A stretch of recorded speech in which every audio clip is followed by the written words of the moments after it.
If you don't want money, possession to control us, then we need to learn to be generous. We need to be content. That's the first one. We need to be generous if you want to deal with covetousness. And then we need to be in awe. Yung word na in awe, especially doon sa Exodus chapter 20, is connected to the word fear of the Lord. Yung word na yon from the Hebrew word yira. Fear, respect. May takot ka kay Lord. Sobrang bilib na bilib ka sa Kanya at may takot ka sa Kanya. Bakit importante yun? Because I realized I will trust and obey someone who, what? Amazes me.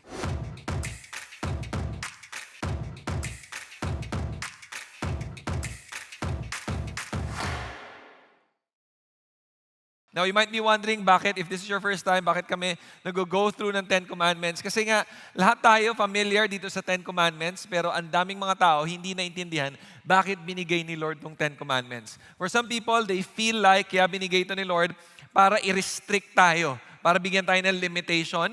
Some people naman, they feel like binigay ito ni Lord para protektahan tayo, which is one of the reasons bakit binigay ni Lord to. Pero karamihan, hindi talaga nila naintindihan bakit binigay sa Israelites. Feeling nila para sa Israelites lang, hindi para sa atin. Pero as we have been going through this series, we realize this is also for us. Pero para maintindihan natin yung puso ni God dito sa Ten Commandments, nasa-summarize to sa isang word. And ang word na yun ay worship. Kaya nga, before we explain yung commandment na pag-uusapan natin, lagi natin dinidefine yung worship. Ano ulit yung worship? Basahin nga natin ulit, true worship. True worship is our proper response to who God is, kung sino siya, what He has done, ano ginawa niya, and what He continues to do. Diba? Kung sino si Lord, kung kilala mo talaga si Lord, kung alam mo kung gaano ka-powerful siya, alam mo kung gaano ka-loving siya, kung ano yung ginawa niya sa buhay mo at ano yung continually na ginagawa niya, ang normal na response or yung tamang response is mag-worship tayo sa Kanya. Kaya nga, bago binigay ni God yung Ten Commandments, eto muna yung sinabi niya sa Israelites. Basahin natin, verse 2 of Exodus 20. I am the Lord your God. Yung Lord, L-O-R-D, yan yung Yahweh, the name of the Lord. Ako si Yahweh, your God. Ako ang Diyos who brought you out of the land of Egypt, out of the house of slavery. Kasi nagpipray yung mga Israelites before Nagpipray sila, Lord, i-rescue nyo naman kami. Ayaw na namin maging slave dito sa Egypt. Gusto na naming makalaya. And in-answer ni Lord yun. Pinadala niya si Moses and now nasa desert sila, papunta na sila sa promised land. So God is saying, ako yung nagpalaya sa inyo dyan. And dahil doon, eto na yung Ten Commandments. Sinabi niya yung first four, which is our vertical relationship with God. Hindi na natin babasahin yan. Pero ito yung vertical relationship natin kay Lord. And yung next 6 naman, ito yung horizontal relationship natin. Paano tayo magre-respond, how we should love one another. Now, itong mga commands na to, itong mga rules na to, hindi ito nandyan para i-limit tayo. In fact, rules are not meant to limit us, but to maximize our enjoyment. Kaya kailangan ng rules para mas lalo natin ma-enjoy ang life. Ngayon, ano ang commandment na pag-uusapan natin? Ito na yung final. Let's read Exodus chapter 20, verse 17. 1, 2, 3, go. You shall not covet your neighbor's house. You shall not covet your neighbor's wife, or his male servant, or his female servant, or his ox, or his donkey, or anything that belongs to your neighbor. Now, anong ibig sabihin ng you shall not covet? Hindi in Tagalog, hindi ibig sabihin to kabet. Okay, hindi yan ang ibig sabihin yan.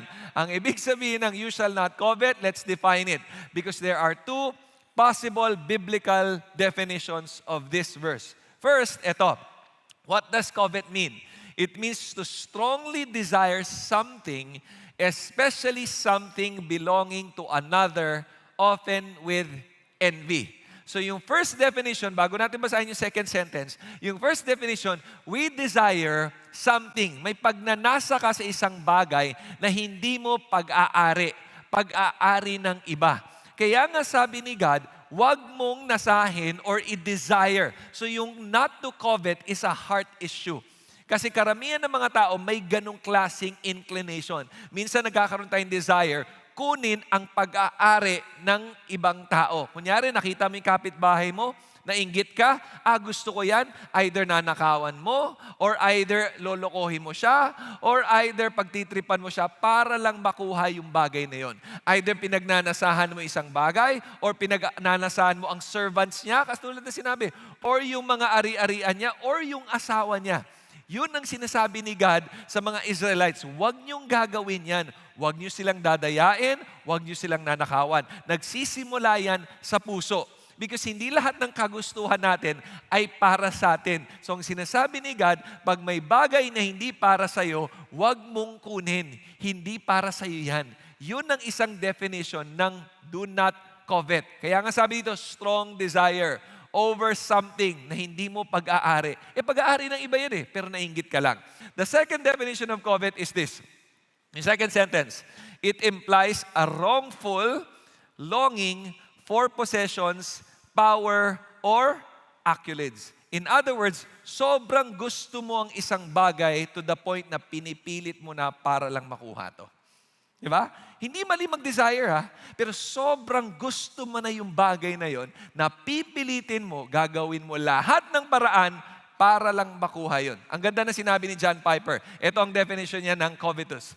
Covetousness is desiring something so much that you lose your contentment in God so that we start to replace God with something else. Yung material blessing, yung pera, yung possession, yung kagustuhan mo, mas malakas na kaysa sa pagmamahal mo kay Lord.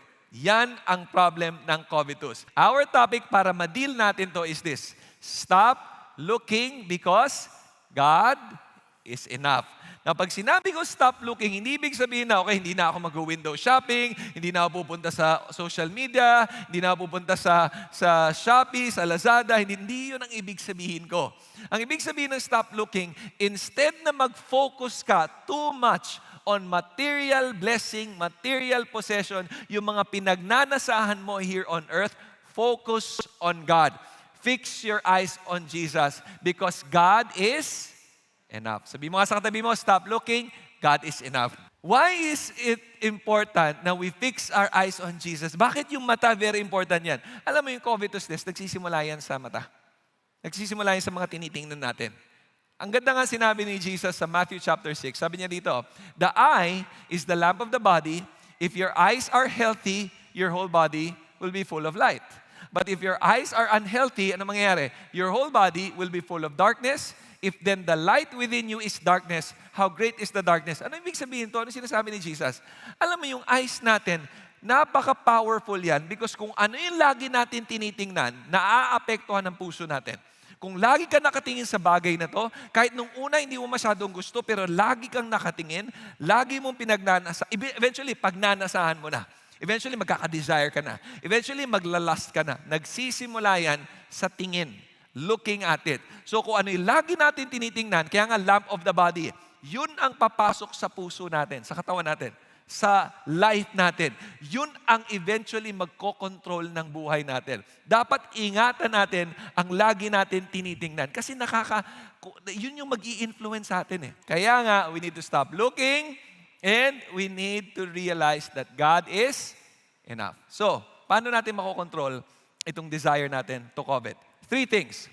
Number 1, we need to realize that we need to be content, we need to be generous, and we need to be in awe of God. Be content, be generous, and be in awe of God. So let's look at the first one. Ano ibig sabihin ng be content? Contentment is key. Isa to sa susi para labanan ang desire to covet. Ano ba ibig sabihin ng contentment? Ito ang definition ng contentment. Contentment is not the fulfillment of what you want. Na nakuha mo na lahat gusto mo, kontento na ako. Kasi whether you like it or not, hindi mo makukuha lahat ng gusto mo dito sa mundo. Hindi natin makukuha yan. Kung ganun pala ang contentment, walang magiging content. Kasi hindi natin makukuha lahat ng gusto natin dito sa mundo. Kaya nga, ang contentment is not the fulfillment of what you want, but the realization of how much you already have. Kaya nga, tinan mo tong sabi ni Jesus sa Matthew chapter 6. Kasi faith factor yan Look at Matthew chapter 6. Basahin natin verse 30. But if God so clothes the grass of the field, which is alive today, and tomorrow it is thrown to the furnace, will He not much more clothe you?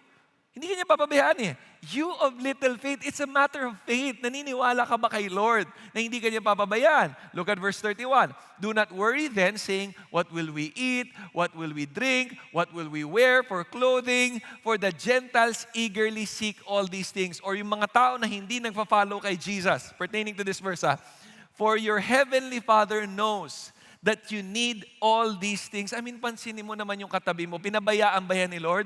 Pinabayaan ba yan pagdating sa damit niya? Pinabayaan ba yan pagdating sa iniinom niya? Pagdating sa pagkain? Oh, lahat nga tayo gusto nang mag-lose ng weight. Pinabayaan ba tayo ni Lord? Kaya nga, tinan mo yung verse 33, ano sabi ni Jesus? Seek first His kingdom and His righteousness and all these things. Di ka naman papabayaan ni Lord eh. Palakpakan nyo naman si God na, grabe, until now, hindi tayo pinapabayaan ni Lord. It's a matter of faith. It's a matter of trusting Him. Kaya nga, tinan mo ito ang problem natin eh. Pag lagi lang tayong nakatingin, kaya stop looking and focusing on those things. Pag lagi tayo nakatingin sa material possession, lagi tayo nakatingin sa pera, marirealize natin eventually, hindi enough yon. Bakit? Tinan mo yung sinabi ni John. Sa 1 John chapter 2, sabi dito, do not love the world nor anything in the world. Yung ino-offer ng world. Ang ino-offer ng world, yan, material possession, success, fame, personal power. Ikaw lang, puro ikaw. Self, self, self. If anyone loves the world, ang problem doon, wala yung love ni God sa kanila. Yung sabi ni John, no? The love of God, the Father, is not in them. Bakit? Everything in the world, ano yung in-offer ng world? Lust of the flesh. Ito yung mga sexual sins. Ito yung mga pleasurable things. Lust of the eyes. Yung mga nakita mo, gusto ko, bibiling ko to, akin to. Yeah, lust of the eyes yun. Pride of life. Ito yung success, power. It does not come from the Father. Kanino galing? Sa world. Yan ang in-offer ng world. Kaya nga ang hirap eh. Kasi kahit saan ka tumingin, matitempt ka talaga eh. Magnanasa ka, magde-desire ka. Gusto ko nito, gusto ko ng ganyan, gusto ko ng ganito. Kaya ang importante nitong message na to para matutunan natin maging content. Ang problem nito, ito yung offer ng world. Ito ang problem. Tingnan mo yung verse 17. The world and its desires, hindi naman tatagal eh. But whoever does the will of God will lives forever. So yung mga meron tayo dito, yung bago mong bag, mabubulok yan. Yung pantalon mo na ang ganda-ganda. Yung kotse natin, masisira yan. Yung bahay natin, aanayin yan. Or whatever that is.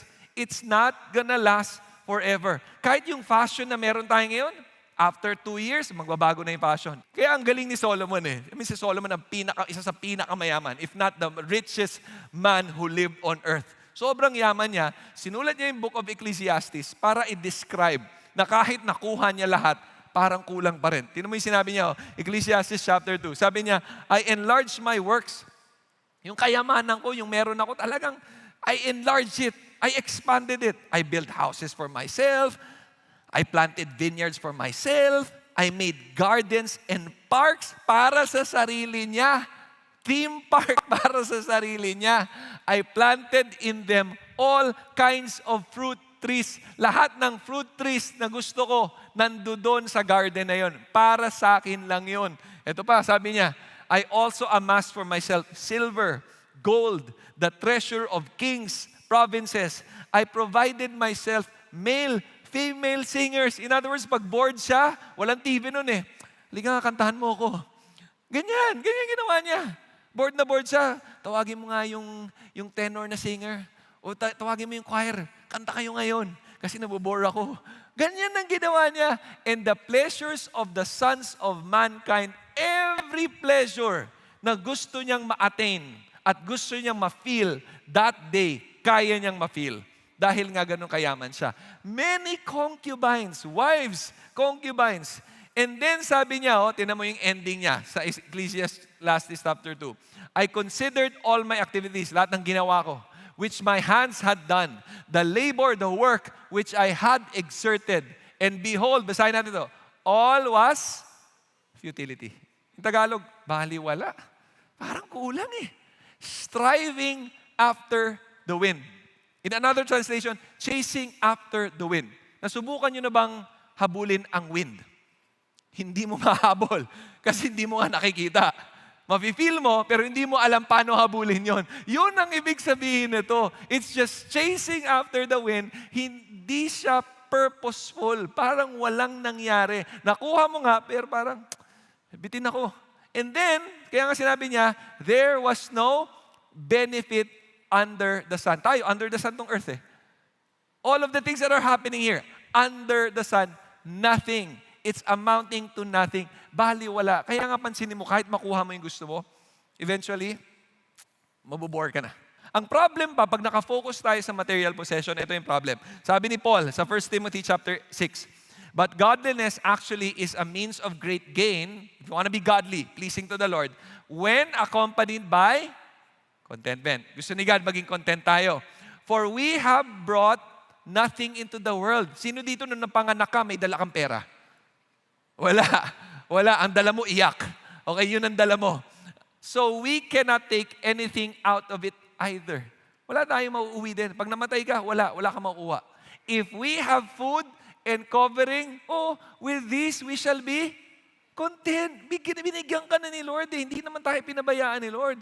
Binigyan ka niya ng pagkain, binigyan ka niya ng pera, binigyan ka niya ng skills, binigyan ka niya ng bahay, binigyan ka niya ng clothing for all the days of our lives. Yun ang sinasabi ni Paul dito kay Timothy. Ang problem is pag nakafocus talaga tayo sa kayamanan, sa mga material possession, tinan mo yung warning niya sa next verse. Tinan mo, in verse 9, but those who want to get rich. Again, hindi mali na yumaman ka o pinayaman ka ni Lord. Pero ang desire mo is just to get rich and get everything that you want in life. Fall into temptation and snare, trap, and many foolish and harmful desires which plunge men into ruin. Masisira ka and madidestroy ka. Bakit? Verse 10, basahin natin. For the love of money is root of all evil. And some by longing for it, ano nangyari? Nawala sa landas, wandered away from their faith, pierced themselves with many griefs. Ang daming relationship nasira dahil sa pagmamahal sa pera. Ang daming families nasira dahil sa pagmamahal sa pera. Ang daming simbahan nasira dahil sa pagmamahal sa pera. And sad to say, may mga bansa na nasisira dahil sa pagmamahal sa pera. Kaya nga, the love of money is the root of all evil. It's not just the money, the love of possessions, the love of prestige, the love of power, whatever that is greater than our love for God, it becomes evil. And masisira ka. Alam natin yan. Meron tayong mga kamag-anak, ganun na nangyari sa kanila. Meron tayong mga kaibigan, ganun na nangyari sa kanila. Dahil sobrang pagmamahal sa pera, sa possession, nakalimutan na si Lord. Sobrang pagmamahal sa career, nakalimutan ng umattend ng church, nakalimutan na maging part ng isang small group. Dahil mas focus sila sa kayamanan, mas focus sila sa mga possession nila. Again, hindi mali na magtrabaho ka maigi. Hindi mali na mag-strive ka para makatravel kang abroad. Okay yun. Pero pag naaapektuhan na ang relationship natin kay God, doon na siya nagiging problema. Kaya nga, tingnan mo yung sinabi sa Proverbs. So, tingnan mo, Proverbs chapter 30, ang ganda ng prayer nito.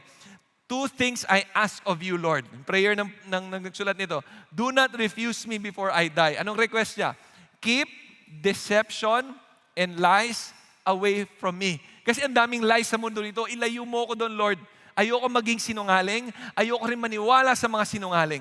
Give me neither poverty nor riches. In other words, make me content. Bakit?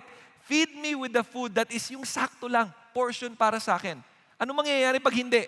That I will not be full and deny you and say, who is the Lord? Kaya nga minsan, pag sobrang yaman mo, nakakalimutan mo si God eh. Tama si Jesus eh. Sabi niya, it's harder for a rich man to go to heaven than a camel to pass through an eye of a needle. Di ba? Mas mahirap daw. Bakit? Kasi nga feeling mo wala ka ng problema. Feeling mo hindi mo kailangan si Lord. And then look at the next part. Or that I not be in want and steal and profane the name of God. Help me to learn contentment. What's our topic again? Stop looking because God is enough. Can you tell your seatmate, stop looking, God is enough.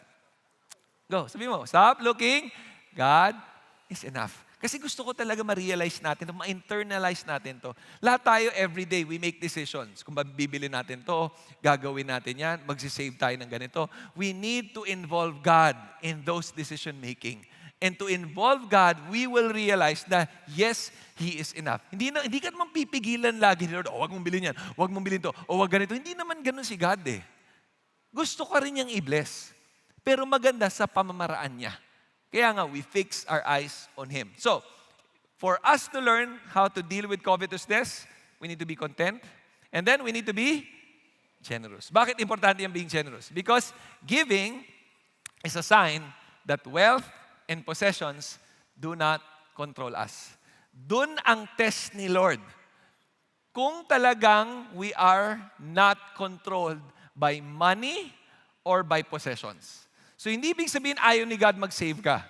Ang ibig sabihin ito, gusto ni God maging generous ka rin. Kasi ang totoo niyan, pag generous tayo, binibless ka lalo ni Lord. Kaya nga tinan mo sinabi ni Jesus dito, Luke chapter 6 verse 38, give, magbigay ka, and it will be given to you. Ano yung balik sa atin? They will be poured into your lap, a good measure, pressed down, yung talagang iniipit pa, shaken together para wala ng space, running over, nag-overflow. For by your standard of measure, it will be measured to you in return. Ano ibig sabihin nun? Kung ito yung standard natin ng giving, ganito lang, hanggang dito lang kaya ko, ganun din yung bibigay ni God. Pero kung generous tayo, ang bibigay din ni God is masagana. Gusto niya tayong i-bless. Alam mo yung economy ni God, opposite sa economy dito sa mundo. Sa mundo, talagang keep tayo. Ay, gusto ko to i-hoard natin. Akin to. Ayoko ibigay. Pero marami ka na, pero gusto pa rin sa'yo lang. Yung economy ni God, iba. Ang gusto niya ibigay mo. Yung economy ng mundo, feeling natin pag nasa atin, marami tayo. Marami tayong blessing, marami tayong pera, marami tayong resources. Pag nasa atin, pag nasa akin to, pag nagsisave ako, pag nag-i-invest ako, sa akin lang to, mas marami akong savings, mas marami akong blessing. Yun ang economy ng world. Ang economy ni God ganito, ibigay mo yung iba dyan, and then, mas lalo ko pang ibibless. Yun ang sinabi, give and it will be given to you. Kaya nga, tinan mo sinabi ni Paul. Sabi ni Paul sa Christians, sa Philippi, sabi niya, I rejoice greatly in the Lord that at last, you renewed your concern. Naging concerned sila sa welfare ni Paul. So nagbigay sila. Indeed, you were concerned, but you had no opportunity to show it. But eventually, they showed their concern. So, what happened? I am not saying this because I am in need. In other words, sabi ni Paul, kontento ako. I have learned to be content. Hindi siya nagpaparinig. I have learned to be content whatever the circumstances. Tingnan mo yung verse 12. I know what it is to be in need, and I know what it is to have plenty. I have learned, may secret pala. I have learned the secret of being content in every situation, whether well-fed, hungry, whether living in plenty or in want. Natutunan niya. And alam mo kung ano yung secret na yan? Tingnan mo yung next verse. Kung mahilig ka sa NBA, alam mo tong verse na to. Basahin natin together. I can do all this through Him. Si God ang nagbibigay ng strength. Si God ang nagbibigay ng provision. Si God ang nagbibigay ng lakas para maging kontento tayo. Hindi natin to kaya on our own. Bakit? Mapapakompare ka eh. Lagi kang titingin sa wala ka. Lagi kang titingin kung ano yung meron yung iba. Pero pag nakafocus tayo kay Lord, siya ang magbibigay ng strength. Kaya nga, tinan mo yung sinabi ni Paul sa kanila, doon sa Christians, it was good of you to share na naging blessing kayo sa akin. And kaya niya nasabi yun, tinan mo yung next verse, not that I desire your gifts. Hindi nga ako nagpaparinig. Ang gusto ko, kaya ako gusto na magbigay at mag-share kayo, kasi I desire that it will be more credited to your account. What I desire is that more be credited. Mas babalik sa'yo. Yung binigay mo sa iba, mas babalik, makikredit sa'yo to your account kasi ganun ang economy ni God. Bakit? Sino ba si Lord? Basahin natin 18:19. But I have received everything in full, have an abundance, I am amply supplied, having received from Epaphroditus what you have sent, yung gift, yung blessing, a fragrant aroma, an acceptable sacrifice. It's for the Lord why they're doing that. Bakit? Sino ba si God? Verse 19. And, basahin natin, my God will supply all your needs according to His riches in glory in Christ Jesus. Ganon kayaman si Lord, kaya kanyang i-bless. Palakpakan nyo naman si God kasi ganon siya. Tingnan mo, my God will supply all your needs according sa kayamanan niya. According to His riches.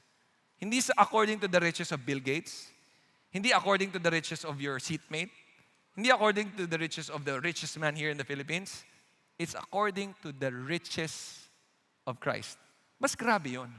Kaya nga, ang ganda nung sinabi ni Jesus na when you give, you will be blessed more. Hindi ko alam paano nag-work yun, pero nag-work talaga. Hindi ko alam paano ginagawa ni Lord, pero ginagawa niya talaga. Na pag nag-bless ka, nag-give ka, ang dami ring balik sa'yo kasi ganun ang economy ni God. Kaya nga tanungin mo yung seatmate mo, gusto mo bang i-bless ka ni Lord? Tanungin mo, gusto mo bang i-bless ka ni Lord? Libre mo ako mamaya. Okay, joke lang. Pero yun yung sinasabi kasi. Gusto niya na ma-bless tayo. And para ma-bless tayo, gusto niya maging blessing muna tayo sa iba. It's a matter of faith. Kaya nga, tinan mo yung sinabi sa Proverbs, chapter 11. There is one who scatters. Yung scatters, nag-share siya ng blessing. And yet increases all the more. So nagsascatter siya, yung crops, kasi pertaining to yung mga crops to eh. Di ba sinishare mo yung crops, sinascatter mo para kunin ng mga mahihirap, kunin ng mga ibang tao. So nung sinishare niya yon, lalo pa siyang nag-i-increase. Lalo pa dumadami yung crops niya. Pero there is one naman na, hindi, we withhold, akin lang to. What is justly due? And ano yung result? Kulang. Yet it results only in one. The generous man will be prosperous, and he who waters will himself be watered. Ganun ang blessing ni God. Alam mo, I really believe our family, CCF family here, we are by God's grace generous. Naalala ko when this building project was started, itong CCF building project na to. Alam mo ba itong CCF building project to, never tayong umutang. Walang utang to. Completely, fully paid tong lahat. Itong building, itong lupa, lahat ng construction. Praise God. And hindi yan dahil lang, okay, maraming mga mayayaman. Hindi yan eh. Ang daming nag-donate, nagbigay, ang daming tinawag ni Lord para magbigay. It's the generosity of the family of God. It's the generosity of the body of Christ contributing to God's work. Kasi God is touching the heart of people eh. Imagine, tinan mo ito yung mga nagbigay. Hindi lang yun, yung mga mayayaman nagbigay. We have a list eh. We have a list of people who gave. May mga names yan. Merong iba, anonymous. Pero tinan mo all across different people, different age group, different income. May iba nagbigay, ito mo, 16 pesos. May iba nagbigay, 5 pesos. May isa pa, anonymous, kasi nahiya siya. Ang binigay niya, 77 cents. Ang point is not the amount that you give, but your heart. Kaya nga si Jesus, nung tiningnan niya yung widow na nagbigay ng 2 coins, naalala niyo yun, kwento na yun? Nakita ni Jesus, nagbigay ng 2 coins yung widow. Sabi niya sa disciples niya, this woman gave out of her poverty. She gave more than all the rich people who gave there. She gave more. Bakit? Dahil she's poor. Hindi naman siya mayaman. Pero she decided, I'm gonna give this to the Lord. And that honors God. That's what it means of being generous. Hindi na bibigay mo lahat, pero what it's saying is from the heart. What is God telling you to give? What is God telling you to share? What's our message again? Stop looking because God is enough. If you don't want money, possession to control us, then we need to learn to be generous. We need to be content. That's the first one. We need to be generous if you want to deal with covetousness. And then we need to be in awe. Yung word na in awe, especially do sa Exodus chapter 20, is connected to the word fear of the Lord. Yung word na yon from the Hebrew word yira. Fear, respect. Yung may takot ka kay Lord. Sobrang bilib na bilib sa Kanya at may takot ka sa Kanya. Bakit importante yun? Because I realized I will trust and obey someone who, what? Amazes me. Pag nabilib na bilib ako sa isang tao at sobrang nirerespeto ko yung tao na yon, I will trust and susunod ako doon sa tao na yon. After binigay ni God yung 10 Commandments sa disciples, may ginawa si God. Ito yung last command, di ba? Verse 17. Ano yung last command? You shall not covet your neighbor's house. You shall not covet your neighbor's wife, his male or female servants, his ox, donkey, anything that belongs to your neighbor. Ito yung last command. After niyang sabihin yan, tingnan mo yung nangyari. Look at the next verse. Look at verse 18. All the people perceived the thunder, nakakita sila ng thunder, lightning flashes, the sound of the trumpet, narinig nila, hindi alam saan nanggaling, and the mountain smoking. And when the people saw it, ano nangyari? Nanginig sila. They trembled. May takot. And then they stood at a distance. Ako, sobrang powerful ni Lord. Ayoko. Sobrang powerful ni Lord. To the point, that look at the next one. Verse 19. Then they said to Moses, speak to us yourself. Ikaw nang kumausap sa amin. And we will listen. Makikinig kami, susunod kami. But let not God speak to us kasi natakot na sila. It's a holy fear. Hindi yung fear na hindi na ako lalapit kay Lord. Pero holy fear na, Lord, ayoko kang i-disobey.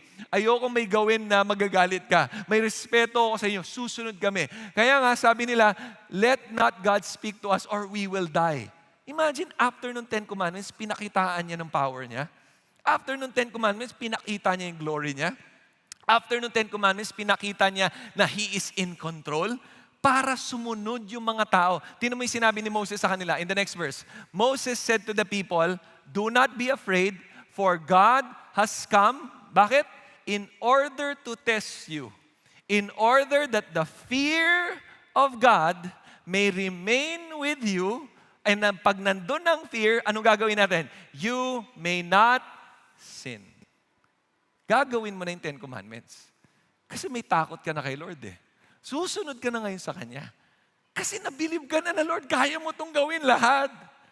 Grabe yung ginawa mo. Hindi lang yung niligtas mo kami out of slavery, pinakitaan mo kami ng power mo, pinakitaan mo kami ng glory mo. Okay Lord, we will obey you. The fear of the Lord is very important. Kaya pala, yung last na sinabi ni Solomon, last conclusion niya, dun sa Book of Ecclesiastes. Sinulat ni Solomon yan. Pagbasahin mo yung buong Book of Ecclesiastes, paulit-ulit sinasabi ni Solomon, nakuha ko yung pera, pero kulang. Nakuha ko ng mga pleasure, lahat ng pleasure na gusto ko, nakuha ko, pero kulang pa rin. May mga ari-arian ako, kulang pa rin. Nag-e-enjoy ako, na-entertain ako, pero kulang pa rin. Ano ba itong buhay na to? Parang kulang pa rin. And then sa final conclusion niya, eto yung sinabi niya. Ecclesiastes 12 verse 13. Now all has been heard. Here is the conclusion of the matter. Anong conclusion niya? Fear God. Keep His commandments. This is the duty of all mankind. May takot dapat tayo kay Lord. Pag meron kang righteous fear of God, I promise you, you're gonna obey Him. You're gonna follow Him. Yung 10 Commandments na pinag-aaralan natin, pag may takot tayo kay Lord, gagawin natin yan kasi believe na believe ka sa Kanya, amazed na amazed ka sa Kanya, amazed na amazed ka sa love Niya, sa goodness Niya, sa provision Niya, sa power Niya, na gagawin mo kung ano ang gusto Niyang pagawa sa buhay mo. That's the fear of the Lord. That's what it means to be in awe. Kasi kung ang isang bata, ganun kabilib sa isang taong amazed na amazed siya, dapat maging ganun tayo kabilib kay God. Kasi grabe yung love ni Lord sa atin eh. Grabe yung provision ni God sa atin. Grabe yung power niya. Grabe yung grace niya. Kaya pinakita ni God yan sa mga Israelites para ma-remember nila na itong 10 Commandments na to, gagawin natin dahil may takot tayo sa Diyos. Itong mga to, kahit mahirap gawin, gagawin natin kasi going against God is foolish. But trusting God, surrendering to Him is absolutely worth it. Kaya nga, I will trust and obey someone who amazes me. As we end this 10 Commandments series, this is my challenge to us. I don't know kung may takot talaga kayo kay Lord. I don't know kung amazed na amazed kayo sa Kanya. Pero that is the key if we want to live a life pleasing to the Lord. What's our message again? Stop looking because what? God is enough. Can I pray for all of us? Can we bow down our heads? Close our eyes. I don't know paano nag-speak sa iyo si Lord ngayong gabing ito. Pero alam ko nangungusap siya.